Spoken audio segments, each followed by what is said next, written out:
Okay, let's try to get some data here, and I'm going to go to ELSI, which is the uh, Elementary and Secondary Information System. It's the federal government's database for all the schools in the country. And we have three different things we could go to here. I want to actually generate a table, so I'm going to click on Begin here and agree to the terms. And the first thing I'm going to do is do my level, and it makes it clear here, each row of the table should be, so we could compare states. I think this is congressional districts, county, district, public school, private school. I want to actually go to the school level because we're trying to choose a school here. And I'm just going to snag the last 3 years of data. Now, if I were going to do this more in depth, I would probably get a wider range of years, or potentially just a snapshot of the most current year. It would be different styles of looking at the thing. Okay, and in my information, there's basic and contact. Contact will actually give us the address of every school, phone number. I'm just going to get the I'm going to get the county name. That will help me apply a filter. And I think that's all I really need here. If you were going to do any kind of map, a nationwide map, you would grab this FIPS state code. If you were going to do any kind of matching with other databases, you would either grab this school ID or agency ID because that'll help you put different databases together.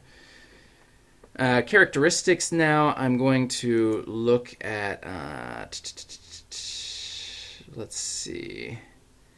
Actually, you know what? I'm going to do this on this is where I would do rural, urban, suburban, but for this particular one, I don't think I'm going to do that. So enrollments, what I'm going to do is first get the total enrollment, and I'm going to get that for all 3 years. Again, if you're just looking at 1 year, you could just click a single check there. And let me get students in special programs. This is essentially a poverty measure, and the total free and reduced lunch students is what we would want to look at. If we just did the free, that would be more an intensity of poverty. Free and reduced is going to give us more the breadth of the poverty at the school. And I'm also going to look at race here, and interested in Asians because I just want to see if my child's going to be the only Asian in the school or if there might be some others. And I'm also going to go down to teacher and staff information, and I want to get the pupil teacher ratio. Of course, every parent wants their child to have lots of individualized attention if possible. So this is a few different factors that I'm just going to put in here. Then I'm going to click on this select filters once I have all my columns here. And I can adjust if I need to kick some out, if I got some by accident, or put some more in. I can certainly do that. And what I'm going to do, we're moving to Harrisonburg here, so I'm going to filter by individual states. And what that means is instead of giving me the entire country, I'm just going to get a certain portion, and for me, I'm just going to look at the state of Virginia. So I'm clicking on Virginia there. And then I also am going to go further and filter by county. So I look at all the variables I've added to the data set, and I'm going to filter by the county name. And this is all fine. I want Rockingham County. As soon as I type a couple letters, it'll give me the ones I can have there. And I also want Harrisonburg City. So those will give me the two main areas that we're looking at schools. I'm going to go ahead and create that table. And this, depending on your connection speed, can take a couple minutes.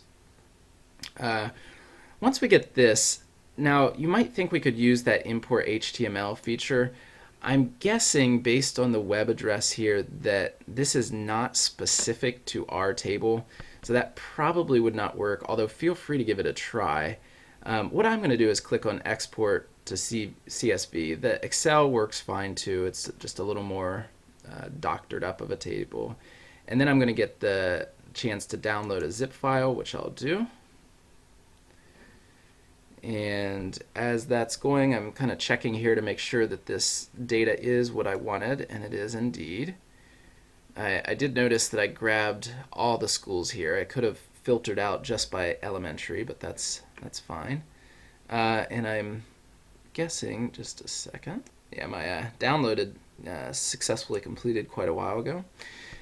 Just was blocked by my screen recording software. So I'm clicking in on my CSV, and this will open up a spreadsheet in Excel.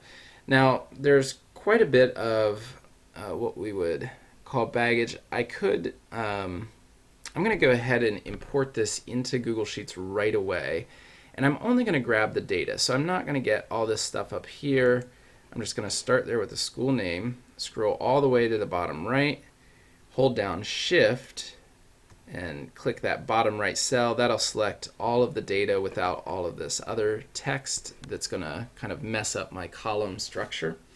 And then I'm just going to do a Control C, or however you want to copy that data, and go back to my web, go to Google Sheets, click on that first cell and paste. And there we go. So now I have all the data in there.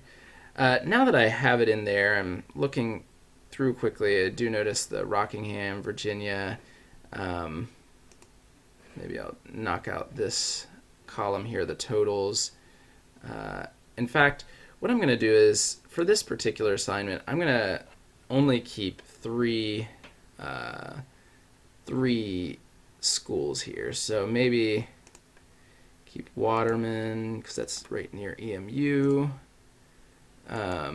Keep Stone Spring. They have a neat fine arts program that they integrate the arts into the different subjects that we heard about. And that was partly through anecdotal evidence showing you that there can be some good things there. And I want to get one county school, so let me get Mountain View here, which is just off a switchboard.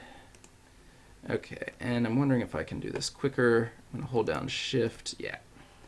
Oh, okay. That didn't work quite as I wanted here. I'm going to right click and delete these rows and try this again here. So let me just delete these one at a time here. So I'm going to delete everything, and I'm just right clicking here, although if you're using a Mac that's going to be different. Or I could hold down Shift, click on it. Okay, so now I've deleted everything except the three rows I'm interested in. Notice now there's no variance. We're going to talk about that later, but the variance is very important in a data set. When we don't have any variance, this variable here is not really varying, and so it doesn't give us any information. Yes, all three of these schools are in Virginia, but that's not really helping me make my decision. There is some variance in the county, but I'm well aware of where those are, so I'm going to go ahead and take those out too. So I'm going to delete those columns, and now I have lots of columns here. So if I click in this cell, I can see up there what it is. I'm actually going to, let's see, how do I want to do that? What I want to do is I want to create 3 years. So this is the 2013, 12, and 11 for total students. This is the poverty, free and reduced lunches. Here's the Asian, and next is the pupil-student ratio. But essentially, I need to have 3 blanks for each of these. So I'm going to insert one below. Oops, I meant to insert one above. So essentially, I'm just adding some extra rows there, so that now I can put it in the typical Gapminder setup, where this would be, if I left click on that, then right click, I'm going to insert a column there, and this is going to be years. So when you do Gapminder, the second column needs to be the time period that you're going by. So we have 2000, let's do it in order. So 11, 2012. Now this doesn't save you much time at all, but in Google Sheets, if you put two numbers in a certain pattern and then just drag, it'll continue that pattern as long as you want. Now what I'm going to do is just copy that, paste it, paste it. So that's exactly what I want there. This is going to be my total students column. And maybe I'll go ahead and type that out, total students. So notice here, this was my 2013 for Mountain View. This was my 2012, this was my 2010. So they're actually a bit off right now, and oops, use the Control-Z there. So maybe it's better just to type these in. Certainly there are ways to do a cut and paste special. So grabbed those now, delete them so I don't get confused. Total students, so for 2013 is 401. This is 346, and this is 332. And here is 503, 417, and 398. Once I get that, these columns are now useful. So I'm converting here the way that I set up the spreadsheet. In order to be in Gapminder, I need the things that I'm studying on the first column, and I'm going to have to actually copy those down here once I get a chance. And then I need the year for each one, and then the data for that year. So I'm going to continue to do this. I'm going to pause the video because this isn't really necessary to show you every one.